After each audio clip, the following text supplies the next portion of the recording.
भारतवासियों को रविंद्र कुमार एडवोकेट का नमस्कार। आज मैं अभी आपके सामने एक ऐसी दर्दनाक घटना के बारे में बताना चाहता हूं जो पिछले कुछ समय में मेरे साथ बीती है।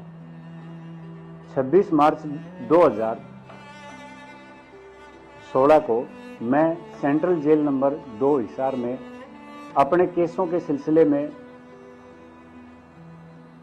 अपने क्लाइंट से मिलने के लिए सेंट्रल जेल नंबर हिसार 2, जहाँ का जेल सुपरिटेंडेंट शमशेर सिंह दहिया है, वहाँ मिलने के लिए गया। मैं Punjab and Haryana bar council का सदस्य हूँ और मेरा एनरोलमेंट नंबर 855 P855/2007 है। 26 मार्च को जब मैं 4 बजे मिलने के लिए अपने क्लाइंट के पास गया तो 4 बजे मेरी मुलाकात करवाई गई। वहां पे मुलाकात के दौरान मेरे क्लाइंट ने मेरे को कुछ ऐसी बातें बताई जो कि अंदर उसके साथ एक अत्याचार उसके साथ किए जा रहे थे। अंदर लगभग उन्होंने अगस्त के महीने की ये बात बताई थी कि कुछ ऐसे बदमाशों को मेरे साथ सेल में रोक दिया गया। वे मेरे साथ बदतमीजियां करते थे और बीड़ी वगैरह पी करके मेरे मुंह पर धुआं मारते थे। जब उन्होंने ये सारी बातें मेरे को बतानी शुरू की तो मैंने सोचा कि क्यों ना मैं इन बातों को लिख लूं, कहीं बाहर जाके भूल ना जाऊं, क्योंकि उन्होंने इन सब के खिलाफ एप्लीकेशन लगाने के लिए बोला था। जब मैंने इनको लिखने के लिए शुरू किया तो उसी समय जेल के अधिकारी वहां पहुंचे, जो मुलाजिम है 4-5 आए मेरे पास और कहने लगे कि आप ये सब लिख नहीं सकते। मैंने उनको बोला, भाई क्यों, ये तो मेरा अधिकार बनता है कि मैं इन सभी को लिखूं, वरना मेरे को ये सब बातें याद कैसी रहेंगी। फिर उन्होंने बार बार मेरे को ये फोर्स करते रहे कि आप लिखोगे नहीं। जब तक मैंने 5-10 बातें उनकी लिख भी ली थी, अपने कागज के ऊपर सारी बातें नोट कर ली थी, लेकिन उसी दौरान मेरी मुलाकात बंद करवा दी गई कि चलिए आपका मुलाकात का समय खत्म हो गया है। लगभग 15-20 मिनट ही मुलाकात हो पाई होंगी मुश्किल से, लेकिन उन्होंने बीच में ही रोक के मेरे को बाहर निकाल लिया और मेरे क्लाइंट को अंदर भेज दिया। उस समय मेरे साथ ही 2 अन्य वकील भी मौजूद थे, दिलबाग सिंह और सुमन रानी।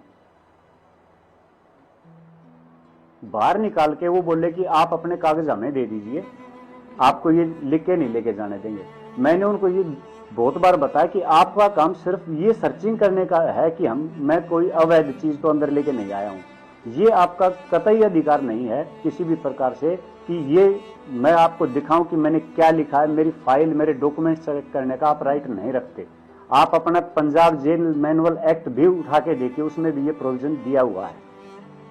लेकिन इतना कहने के बावजूद भी उन्होंने मेरी बात नहीं मानी और मेरे को एलओ ऑफिस में बैठने के लिए बोल दिया।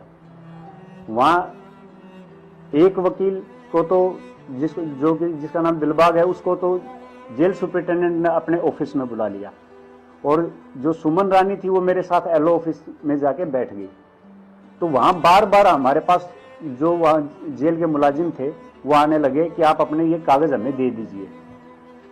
मैंने फिर बताया कि भाई ये मेरे सीक्रेट डॉक्यूमेंट हैं और मैं आपको ये कागज नहीं दे सकता, आप मेरी बात मानो, इतना आप प्रेशर मत डालिए। इन बातों से तो ये बिल्कुल सिद्ध होता है जैसे आप मेरे ऊपर फोर्स कर रहे हो कि आपने वास्तव में उनके साथ कोई ना कोई अत्याचार किया है।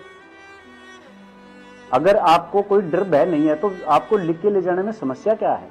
ये सारी बातें उनको बताई, लेकिन उन्होंने मेरी नहीं सुनी। फिर लास्ट में मैंने उनको बिल्कुल एक जवाब दे दिया, भाई आपको जो कुछ करना हो आप कर लीजिए, देखो मैं अपने डॉक्यूमेंट नहीं दिखा सकता, ये मेरे अपने पैसे से रिलेटेड डॉक्यूमेंट्स हैं, मैं इनको आपको नहीं दिखाऊंगा। इसके बाद उन्होंने जेल सुपरिटेंडेंट शमशेर सिंह दहिया को बोला कि जी वो बिल्कुल देने से मना कर रहे हैं। तो उन्होंने अपने ऑफिस में बुलाया और अपने एक मुलाजिम को बोला कि इससे डॉक्यूमेंट छीन लीजिए, सारे इनकी फाइल छीन लो। तो उन्होंने मेरे ऊपर छीनने के लिए 4-5 पीछे से आए और मेरे डॉक्यूमेंट छीनने शुरू कर दिए। मैंने उनको जबरदस्ती पकड़े हुए था। फिर पीछे से किसी ने मेरे गर्दन पे घुसा मारा, जिससे मैं बिल्कुल सुन्न पड़ गया और मेरे डॉक्यूमेंट छीन लिए और मेरी गर्दन पकड़ ली ये सारा ड्रामा जितना भी है ये सारा जेल सुपरिटेंडेंट के ऑफिस के अंदर की बात है, शमशेर सिंह दहिया के ऑफिस की बात है, और वो बिल्कुल ये सब मूक दर्शक बनकर बैठकर सारी चीजें देख रहे थे। उसी दौरान उन्होंने मेरे साथ हाथापाई शुरू कर दी, लात घुसे मारने शुरू कर दिए और मेरी फाइल छीन ली और मेरी गर्दन को जकड़ते हुए, और शमशेर सिंह दहिया कहने लगे इसको बाहर फेंको, यहां से बाहर फेंको। मेरे को दरवाजे से बाहर ले जाया गया।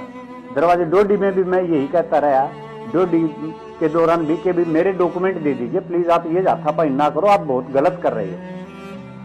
लेकिन उन्होंने मेरी एक ना सुनी, बोले कि आपके जितने भी कागज हैं, आपकी फाइल है, सब बाहर है, बाहर लेना। ये कहते हुए उन्होंने डोडी का दरवाजा खोला और धक्का मारते हुए मेरे को बाहर निकाल दिया। मेरे नीचे का हिस्सा जितना था वो बिल्कुल सुन्न पड़ने लग गया था, जिसके कारण मैं बहुत घबरा गया, शायद कोई और दिक्कत ना हो जाए, क्योंकि गर्दन पे घुसे लगे थे। यहाँ लगने की वजह से मेरे इधर गर्दन पे स्वेलिंग वगैरह आ गई थी और मेरे को यहाँ आज तक भी पेन है, पूरी तरह अब भी ठीक नहीं हुआ हूं। फिर उन्होंने मेरे को थोड़ी सी देर तक के लिए सारा कुछ देख चेकअप करके बोले कि ये आपको तो 2 दिन तक रोकना पड़ेगा और एक्सरे वगैरह करने पड़ेंगे। और आज शनिवार का दिन है, शाम हो गई, एक्सरे वाले चले गए, कल संडे है, कल संडे को एक्सरे वाले आएंगे नहीं, सोमवार को आपको डिस्चार्ज करेंगे एक्सरे कराने के बाद। अगले दिन 4 बजे के करीब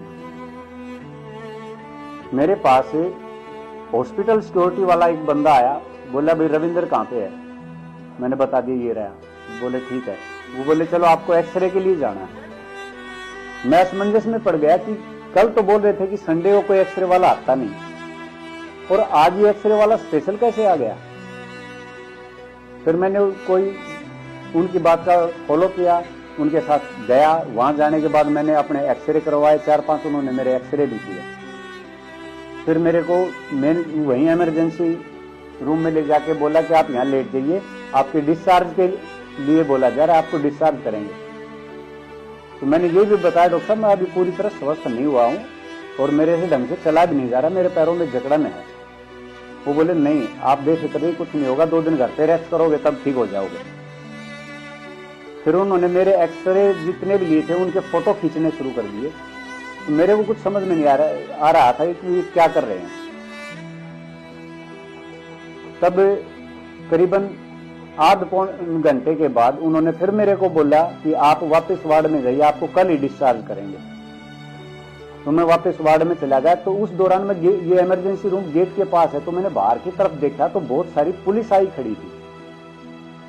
मेरे को कुछ समझ में नहीं आया, मैं थोड़ा सा घबरा भी गया उस टाइम पे, भैया चक्कर क्या है। तभी मैंने अपने घर वालों को फोन किया जो कि हिसार से 150 किलोमीटर दूर हैं।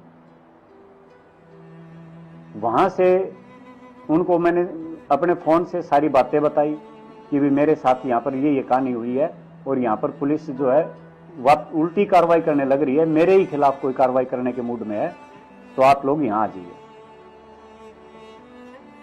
अगले दिन जब सुबह मेरे पिताजी, मेरा भाई, एक मेरे मौसी का लड़का मेरे पास पहुंच गए। मैंने उनको सारी बात बताई। वहां पुलिस का पहरा वास्तव में बढ़ा हुआ था, हॉस्पिटल को चारों तरफ से घेरा हुआ था, जबकि उनको ये अच्छी तरह से पता है कि मैं एक एडवोकेट हूं और हिसार के भी कई केसों में पहले से ही अपीयर होता हूं। ये जानते हुए भी उन्होंने किसी प्रकार के मेरे इस ओहदे की तरफ ध्यान न देते हुए मेरे ऊपर अपनी मनमर्जी की कार्रवाई करने की उन्होंने प्लान बना रखी थी। फिर उनको मैंने सारी बात बताई तो उन्होंने कई पुलिस वालों से चर्चा भी की, भी बात क्या है क्या नहीं, ना उनको कुछ बता रहे थे। फिर करीबन 4-5 बजे खुद ही वे बोले कि आप अपने आप को हमारे हवाले कर दो, हम आपको किसी प्रकार से छोड़ेंगे नहीं। मैंने बोला भी मैं एडवोकेट हूं, अगर आपको लगता है मैंने कोई गुनाह किया तो मैं डायरेक्ट जज साहब के सामने पेश हो जाता हूं, आप मेरे को फोर्स क्यों कर रहे हो।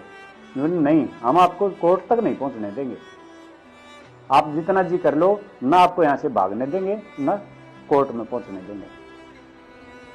ये सुन के मैं और भी दंग रह गया, भाई इन्होंने तो पूरी दादागिरी शुरू कर दी। इसका मतलब ऊपर की हायर अथॉरिटीज तक भी इनको पता है कि वास्तव में प्लान्ड वर्क था ये सारा का सारा। फिर 4-5 बजे उन्होंने डॉक्टरों के साथ दिन में, उससे पहले ऑर्थो वाले डॉक्टर साहब आए, मैंने उनको अपनी समस्या बताई। उन्होंने मेरे को और 2 दिन के रेस्ट के लिए बोल दिया कि आप और 2 दिन रेस्ट कर लो, आराम से ठीक हो जाओ तब चले जाना। लेकिन फिर पुलिस वालों ने किसी दूसरे डॉक्टर के साथ साठगांठ करके और मेरे को जबरदस्ती डिस्चार्ज करवाया। MLR के डिस्चार्ज स्लिप के ऊपर मेरे साइन भी नहीं करने दिए और अपने ही हाथों से उसमें एक बॉक्स बना के और लिख दिया कि साइन करने से मना की, अपनी मर्जी से, और मेरे को वहां से उठा के ले आए। इट मीन्स मेरे को वहीं से हाईजैक कर लिया एक हिसाब से देखा जाए, और मेरे को घर वालों से भी दूर कर दिया एकदम कि आप जाइए, आप हमारे से बात मत करो, और मेरे को ले जाके आजाद नगर चौकी हिसार वहां पे रखा। वहां से थोड़ी सी देर बाद उन्होंने कहा कि आपको सदर थाने हिसार जाना पड़ेगा। सदर थाने हिसार ले जाने के बाद SHO साहब ने मेरे से 2-4 बातें पूछी। उन्होंने जो भी बातें पूछी मैंने उनका साफ साफ जवाब दे दिया। उन्होंने ना मेरे से कोई एतराज किया, लेकिन गुस्से में बोले, मैंने बता भी दिया जनाब मैं एक एडवोकेट हूं और कोई ऐसी बात नहीं है कि मैं आपको कोऑपरेट नहीं करूंगा, आप आराम से जो बात पूछनी वो पूछिए, गुस्सा होने की जरूरत ही नहीं है। तब उन्होंने मेरे को जो बातें पूछी मेरे से वो मैंने सारी बातें बता दी और मेरे को बैठने के लिए बोला। थोड़ी देर बाद बोले कि भाई इनका मेडिकल करा लाओ। मेडिकल करा के वापस लाके, तब तक तो मैं इतनी समस्या में नहीं था, लेकिन जो इसके बाद उन्होंने मेरे साथ जो अत्याचार किया वो भगवान ना करे किसी आने वाले अपने वकील साथियों के साथ और हो जाए। वापस आके मेडिकल करा के उन्होंने मेरे को अंडरवियर के अंदर हवालात में बंद कर दिया और मिट्टी से सने हुए कमलों के बीच में बोले कि ये बिछा और तेरे जैसे काले कौवे बहुत आते हैं यहाँ पे। मेरे को इन बातों का दर्द नहीं था किसी प्रकार से कि भी ये कहानी पूरी रात मैंने उस मिट्टी के कंबल के अंदर, मच्छरों के अंदर, पूरे शरीर के अंदर चुभन हो चुकी थी। पहली बार मैंने ऐसा मंजर देखा जो कि, और फिर मैं उस दंश को तो झेल भी लूं कि भाई चलो कोई बात नहीं, ये तो नीच आदमी है, इनको ये नहीं पता भी सजा, ये तो अपने सिस्टम होगा इनका, जैसा क्या है क्या नहीं मैंने कभी देखा भी नहीं।